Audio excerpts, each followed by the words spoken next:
Kia ora. Good evening. Welcome along to the first of the Fast Forward lectures for the second semester. It's an absolute pleasure to have you here. My name's Dr. Lee Beattie. I'm an Associate Professor and Head of the School of Architecture and Planning, and it's an absolute pleasure to welcome you here, as I say, for the second semester. The Fast Forward series is an integral part of what the school is and our contribution to society and the profession. It fosters debate, discussion and development within all the disciplines in the school: architecture, urban design and urban planning. So it's great to have you here. This semester we're going to change a little bit of tack, and we're going to talk about system changes, finance, planning and the community of climate change. And we're going to talk a lot about climate change, affordable housing, different housing models and how architecture, urban planning and urban design responses can deal with these things. We couldn't have done any of this, as always, without our great sponsors from JIB, and I'd just like to thank JIB again. They're here, how much for their time and their contribution to this Fast Forward series and their ongoing commitment over the last couple of years. We've had a long-standing relationship with them, and so just to keep our sponsor happy, I would like to run a commercial from them, and then I'd like to introduce our first speaker in this part of the series. So hopefully I can get this to go.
So again, thank you for our sponsor, JIB. I will stop. Oh, how do I stop that?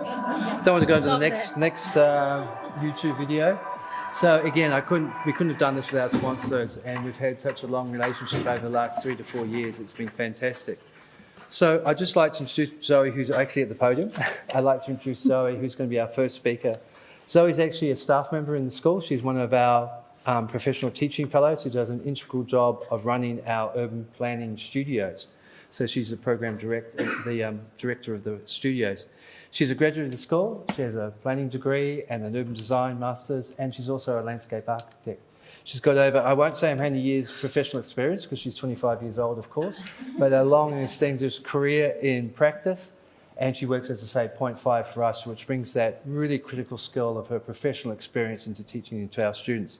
And she's going to talk about something today which I think is actually critical at the heart of what we should be all thinking about, which is dealing with the actual challenges of managed retreat and climate change. And if we're serious about doing these sort of things, Zoë's going to talk about a project that she's intimately involved in, was trying to deal with the challenges of this from all different angles, from the architectural, the urban planning, the urban design, but also just the whole issue of engaging people to move, which is a complex issues that we have to face. So without further ado, Zoë, thanks very much for making the time, and we really appreciate you doing this. Thank you. So kia ora koutou, ko Zoë Avery, Takawangawa.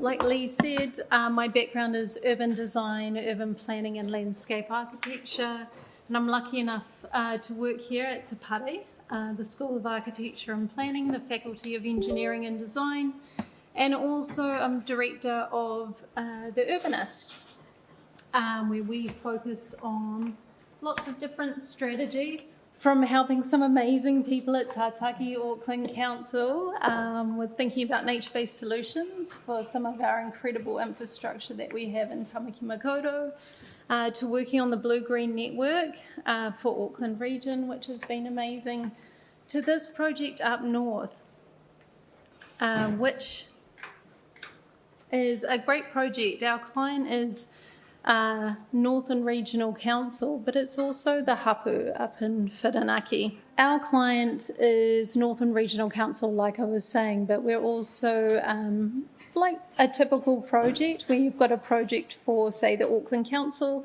Your client, as I know Lee would always tell me, is also the public. And as this project is teaching me, I'd also argue that our client is not only Northern Regional Council, the public, and the hapu, but it's also nature itself. So, a bit of context here. This presentation has been brought together today because this is how fast this project is working. The presentation examines the last 6 months of our work. It's preliminary work with the Whirinaki community on reimagining a managed retreat as community transformation.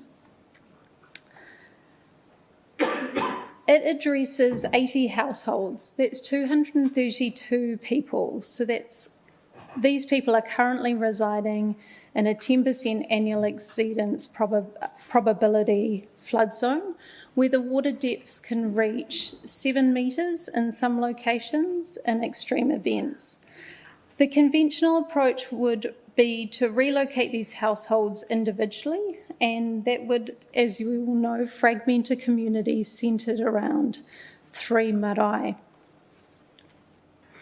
Our work explores an alternative, so integrated relocation that maintains community cohesion while aiming to establish some economic autonomy and ecological restoration. This isn't a completed project, but it's rather an exploration of what becomes possible when Indigenous knowledge systems guide climate adaptation planning. The Beyond Retreat title really reflects our thinking that climate adaptation can strengthen rather than fragment communities when properly designed and implemented.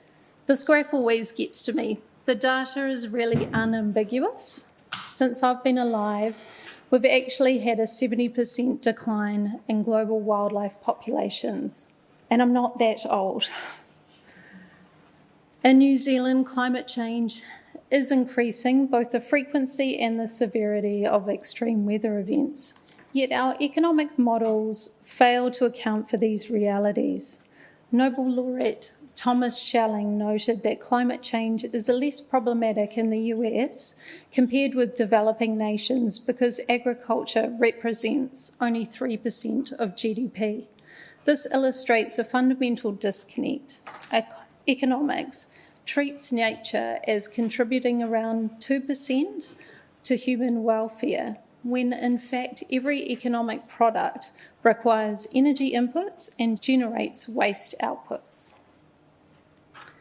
When everything we make requires raw materials from nature, when those materials are the structural building blocks of our ecosystems, no species can survive apart from the ecosystem, any more than your cell cannot survive apart from your body.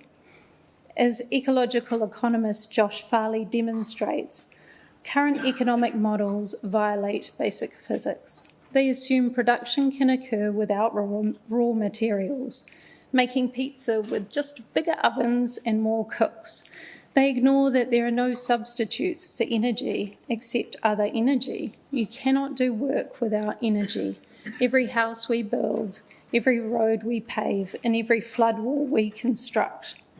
This disconnect between economic theory and physical reality shapes our response to climate risks. We apply economic models that assume infinite replaceability to finite planetary systems. We pursue GDP growth while economic services decline. We optimise for efficiencies while racing towards systematic failure. The Whirinaki project operates from a different premise, that successful climate adaptation requires aligning economic activity with ecological reality and community well-being. Whirinaki presents a concentrated example of national challenges that we deal with, of poverty, housing precarity, and climate risk. The community comprises 80 homes, as I've mentioned, 3 marae, 2 churches and a community centre, and it's on 100% Māori-owned land. South Hokianga median income is $24,900, while the national average is $41,500. Daily commutes average 150 kilometres, while the national average is around 20 kilometres. Fuel prices are 20% higher.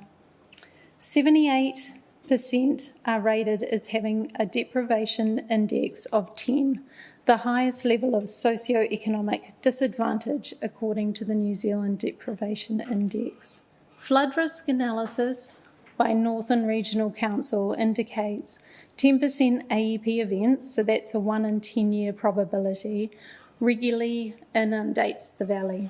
Events can produce around 2.2 metres of depth, which is an extreme risk to life. 100-year events can produce up to 7 metres in depth in some locations. Climate projections suggest increasing frequency and severity of these events, and in 1999, classified as a 10% AEP event caused extensive damage. And after this event, a lot of the homes were actually lifted. But this intervention hasn't addressed the underlying vulnerability. Funding for this specific project is from Northern Regional Council, but it originally came from, obviously, the Crown Infrastructure Program, and I can't remember the new acronym for this program at the moment, and that's in partnership with hapu, so that's to relocate households from these high-risk areas, and the goal is to reduce risk to life. So a bit of context. 67% of hapu members reported flood damage due to property, and this is from a survey that we've run alongside with the hapu members. Multiple households lack basic infrastructure, and this has been quite sobering for me, and this is from insulation right through to even weatherproofing homes. Some residents do occupy temporary structures, so this incorporates buses, makeshift dwellings, and even tents right alongside the awa, right next to the river. And medical equipment dependent residents do face life-threatening power outages. So under Auckland Council's hazard frameworks, the technical assessment classifies the flood risk alone as a high hazard and stabilities of buildings at risk. So without intervention, the community faces this risk to life and a potential progressive decline through repeated climate shocks and economic marginalisation. And at the same time, many of the whānau that whakapapa back to Whirinaki wish to return to the whenua. Standard managed retreat follows quite a predictable pattern. Disaster occurs, emergency funding activities, individual property owners may receive compensation, households relocate wherever affordable, and success is measured by housing outcomes alone. This approach can demonstrate multiple failures. Economically, it destroys and can destroy social capital and informal economies. Compensation addresses for the property values, but not the social networks, shared childcare, food systems, or reciprocal labour arrangements that enable survival on low incomes. Everyday economic products require energy inputs, yet economics ignores both the energy going in and the waste coming out, and we can potentially destroy the social capital built over generations while only compensating for houses. So what about the network around it? For Māori communities, land represents whakapapa, not real estate. Scattering households disrupts the fundamental organising principle of Māori society. Marae cannot function without people, and cultural transmission requires proximity. As evolutionary biologist David Sloan Wilson notes, humans are the most group-centric species ever evolved. We literally cannot survive apart from our communities. Abandoned land typically remains unrestored. There is potential for wetland restoration, carbon sequestration, and natural flood mitigation can sometimes go unrealised. Meanwhile, scattered relocation requires new infrastructure and increasing emissions. Dispersed relocation disrupts those support networks that enable community resilience, and standard managed retreat can reproduce existing inequalities. And that success of thinking that everyone has a roof is not probably where we need to get to. We really need to get to communities are remaining intact and culture thrives and connections strengthens. So conventional managed retreat can represent a managed decline, in my opinion. So what's the alternative? Our approach actually draws from multiple disciplines. When looking at evolutionary biology, as well as urban planning, urban design, landscape architecture, multi-level selection theory demonstrates that whilst selfish individuals outcompete within other groups, groups with fewer selfish individuals outcompete other groups. So this suggests that collective approaches may prove more adaptive than individual optimisation. And as Josh Farley articulates, we have an economy right now that is focused on the selfish individual, when we need an economy that is focused on the relationship between humans and the rest of nature, which I consider we're part of. We should be the same relationship as between the cell and the body. We should take the minimum we need for our survival so that we can protect the whole, without which we can't exist. This cellular analogy is instructive. A healthy cell takes what it needs to function whilst supporting the body's overall health, whereas a cancerous cell maximises its own growth at the expense of the system, ultimately destroying both the host and itself. Our current economic model rewards the cancer cells, those extracting maximum value regardless of systemic impact. So complex systems require multiple feedback loops for stability. Economic systems relying solely on price signals lack resilience, so community-based governance provides additional regulatory mechanisms. So multi-conceptual frameworks integrate human and natural systems. Kaitiakitanga positions humans as environmental stewards rather than owners. We should be prioritising relationships over transactions, and when applied to climate adaptation, this framework suggests community-scale responses may exceed individual responses. Collective ownership models may provide greater resilience, and Indigenous governance systems may offer adaptive advantages. Solutions exist outside of market mechanisms. And the Whirinaki project could test whether these theoretical advantages translate into measurable outcomes in housing security, economic development, and ecological restoration. And the project just isn't about moving 80 homes. It's asking, what if we use this crisis to build the community they have always wanted to be within? What if relocation was the catalyst for economic sovereignty, cultural renaissance, and ecological restoration? Our engagement has just been over the last 6 months, and the Hapu's engagement has been well beyond this and has produced a very, very clear direction for us. We spent the last 6 months listening. That's been our number one thing, really listening to what the community needs, not to what we think they need, not to what policy says they should have, what they actually need. And 66% of survey respondents are supportive of the relocation vision. And this is an early majority, which is really positive for us. 89% of respondents require 3-bedroom homes. We found out 57% prefer a Papakāinga type arrangement of homes. And togetherness But our little task here, which is a design task, is they really want privacy as well. They don't want to listen to their neighbours, but they do want to be close. 100% of the hapu members have a strong vision for us to prioritise and have an active marae connections. 80% are also currently growing their own food in some form or another. They do have concerns, and this is a caveat, we haven't got everyone on board, and this is definitely a work in progress. Those main concerns at the moment are maintaining ancestral connections, loss of land to another entity, and whether that would be a hapu trust or the form that would take, affordability and ongoing costs.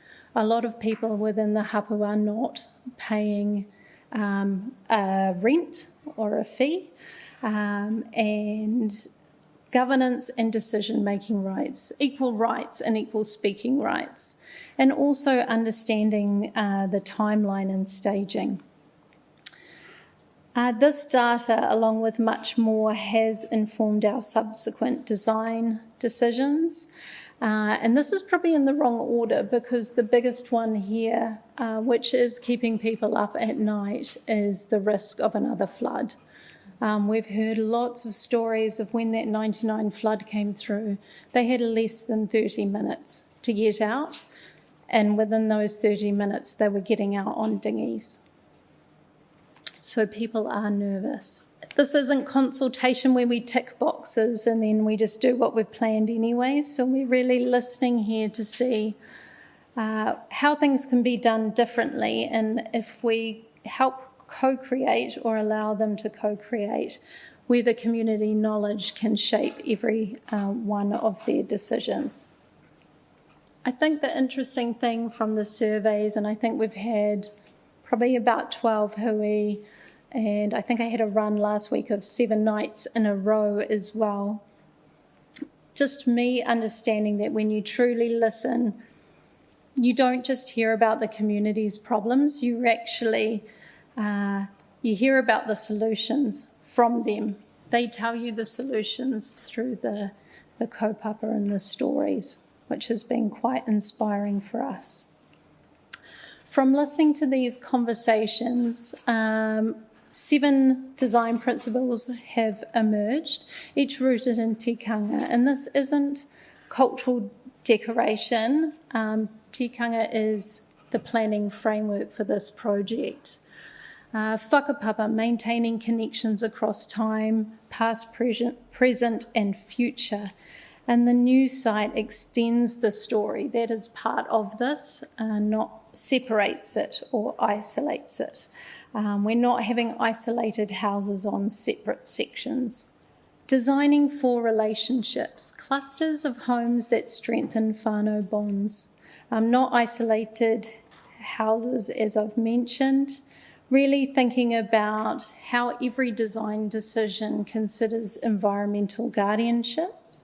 So wetlands and how stormwater can actually function alongside the wetlands and with the wetlands.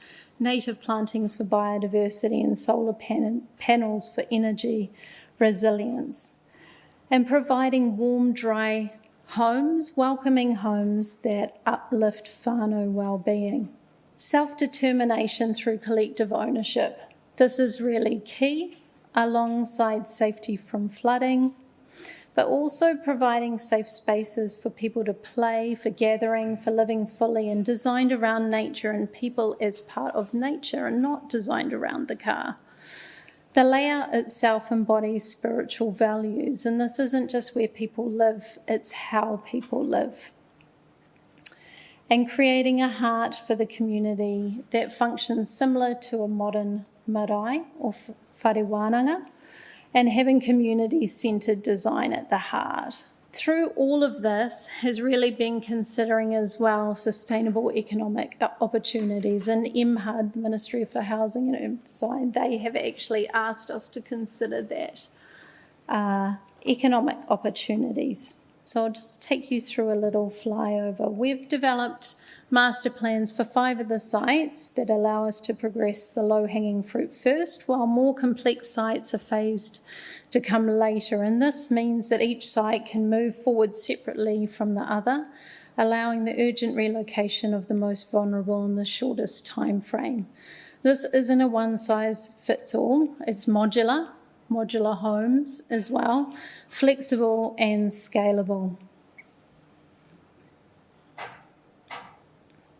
Each option maintains Papakāinga principles. These are not waterfront dwellings as well, by the way, so this is kind of where our 1 in 10 years sits and 1 in 100.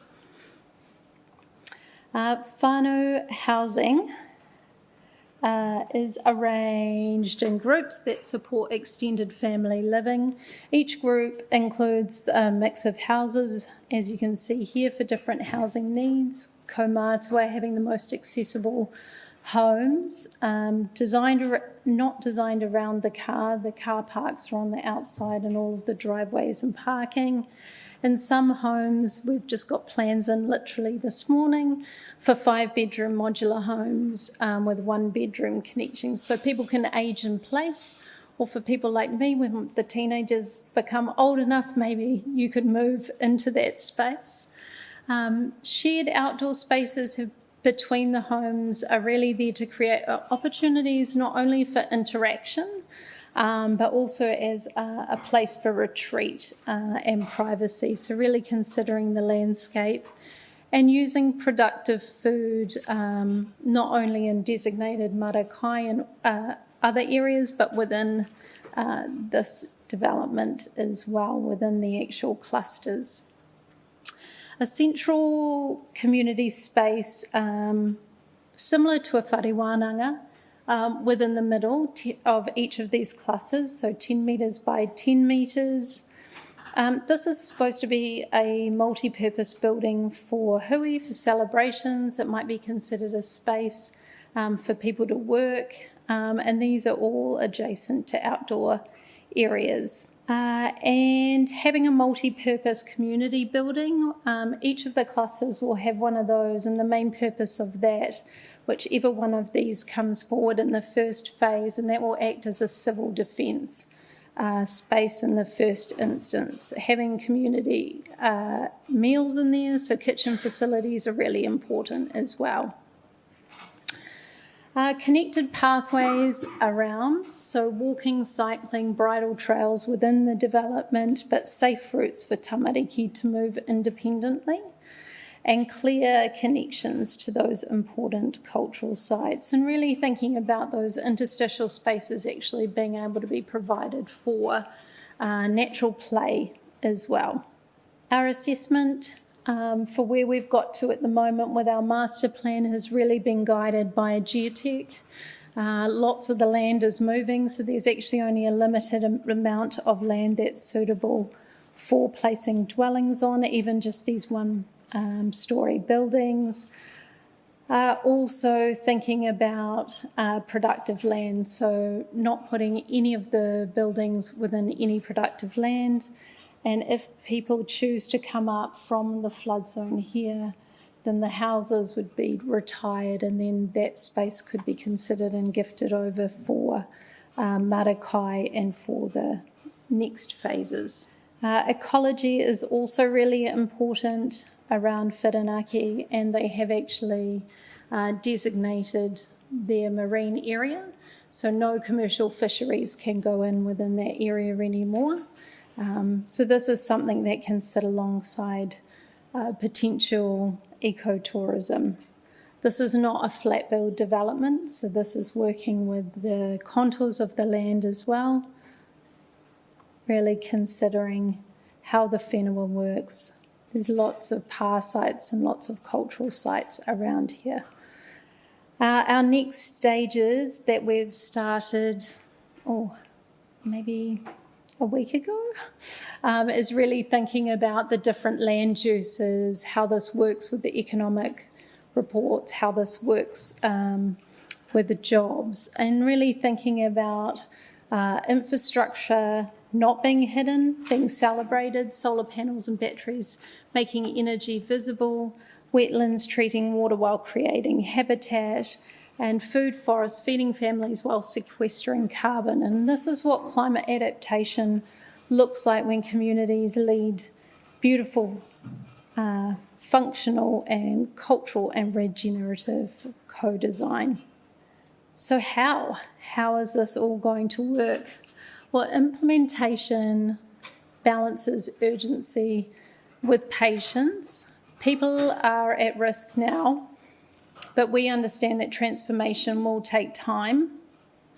So phase 1 is Te Coca Block in Nico East.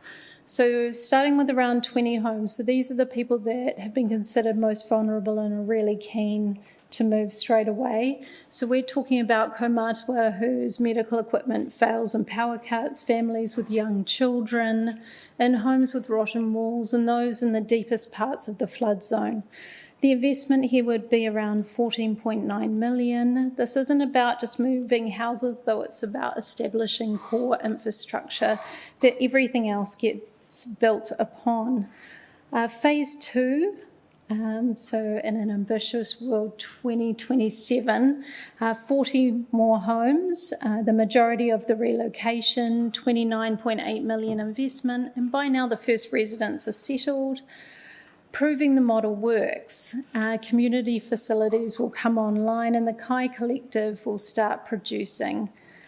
Solar panels will start generating, and phase 3 around 2028 would have the final 20 homes, 14.9 million, completing the urgent relocation. So full infrastructure integration in the circular economy starts working. But here's what the difference is about our phasing. It's not just about the housing. Economic drivers can roll out in parallel to this. So years 1 and 2 will have the quick wins, establishing marakai. So beginning with community food box distribution, apprenticeships for around one apprentice per $3 million of contract works. We'd begin wetland restoration. So these are low-cost, high-impact projects that build momentum and also, importantly, build hope and acceptance of this. Years 3 to 5 would be launching eco-cultural tourism, ngahere and moana immersion programs, corporate retreats with eco-cultural elements. Community solar farm becomes operational, operating at maybe around 16 cents per kilowatt instead of 45 cents off the grid to households, and wellbeing services underway, and an estimated 60 to 80 additional jobs in the community. Year 5, so tourism packages using local ngahere and moana guides, being fed local kai, restoration underpinning visitor experiences, and trades maintaining all facilities, and delivering contracts regionally. The economy becomes truly circular at this point. Throughout all phases, we maintain what we call the construction skills pipeline principle. 1 local apprentice per 3 million of construction value, as I've mentioned. And it's not just about job creation, it's about career creation.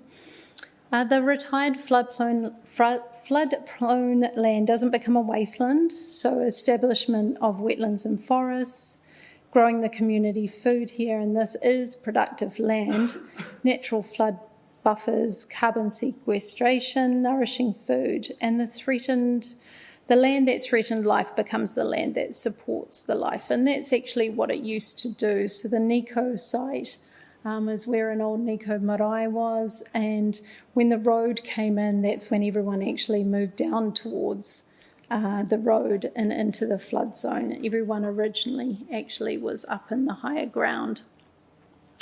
Each phase would have clear check gates, so quantity of homes delivered, services commissioned, objectives met, and not proceeding without community, financial and cultural sign-off. So this isn't about trust us, it'll work. It's transparent, measurable and adaptive. The economic component addresses a critical gap in conventional managed retreat, employment with continuity. We're looking at how relocation can go hand in hand with generating around 60 plus permanent jobs. And this is based on 7 potential economic drivers, each reinforcing the others. So resilient infrastructure. So each household would contribute around $235 per week for a family of 4 into a sustainable fund. This would cover maintenance of the development, upgrades, renewable energy, water supply, waste systems, digital connectivity, and transport access, so whether they've got shared utes, for instance. The fund employs local people and contractors, some of which would have been trained through the apprenticeship program, and this is the enabling platform for all other economic activity, and will be delivered clear asset management plans. This program is approximately $8,000 a year, which is cheaper than market rates per households, and would employ 12 FTEs by year 5. The Whirinaki Kai Collective would be a coordinated local food system where production, processing, storage and distribution are all run by the hapu. This model removes the traditional supply chain costs and margins and replaces it with local jobs and would reduce food costs to participants. So by year 5, this project aims to service around 150 homes in the local area and would create around 18 full-time equivalents. This would save each participating family around $2,600 a year and probably around 78 hours travel to Kaikoui, New World per year, which I'm sure everyone will enjoy. Eco-cultural tourism, that's another arm. So development of facilities to support eco-cultural tourism are proposed, including an events venue that could host 100 people with accommodation for 20. We're also thinking about hunting and fishing excursions, school camps, and the Ngāhere Moana immersion programs, teaching ecology alongside traditional knowledge systems. So this program is expected to result in around 8 to 12 full-time equivalent jobs. There's also an arts and crafts and digital arm and ecological restoration of around 65 hectares. So that's wetland, riparian areas and ngāheres. So that program totals around 13 employees. And then the trades and services, which we've already mentioned, where we'd hope to have 12 plus qualified tradespeople across multiple trade qualifications. So this would increase the resilience of the community. And beyond that, we're looking into wellbeing services to care for locals and kaumātua, so with those care facilities. So the governance structure we're working on helps ensures Whirinaki's assets, enterprises and services are managed for the long-term community benefit. So a charitable trust would safeguard whenua and kaupapa values while guiding strategic direction and cultural integrity. Then there'd be a finance company securing and managing investment and distributing the funds, and an operations company which would deliver the housing and the infrastructure and services that underpin that self-sustaining economy. Positions for this are being looked at now and hoping to be filled on a skills required basis from within the hapu where possible, with committee representatives on the trust from each of the whānau groups. Together, these entities would create a balanced and accountable system that de-risks the program and keeps decision-making within the hapu and wealth circulating within the community. But how do we fast forward? This 6 months of work has been incredible, and it's been really interesting to see how this collective co-designing mahi has provided a framework that could be adapted by other communities facing similar challenges. The modular approach allows for varied scales of implementation depending on community size and available resources, and it shows a bit of a potential shift in approach where climate adaptation from reactive displacement moves to proactive transformation, Indigenous development from consultation processes to governance leadership, and economic development from extractive models to regenerative systems, community planning from centralised to locally led decision making. So the policy choice is clear. We can continue with property-based compensation that disperses communities or support integrated approaches that maintain social cohesion while building economic and ecological resilience. Kia ora.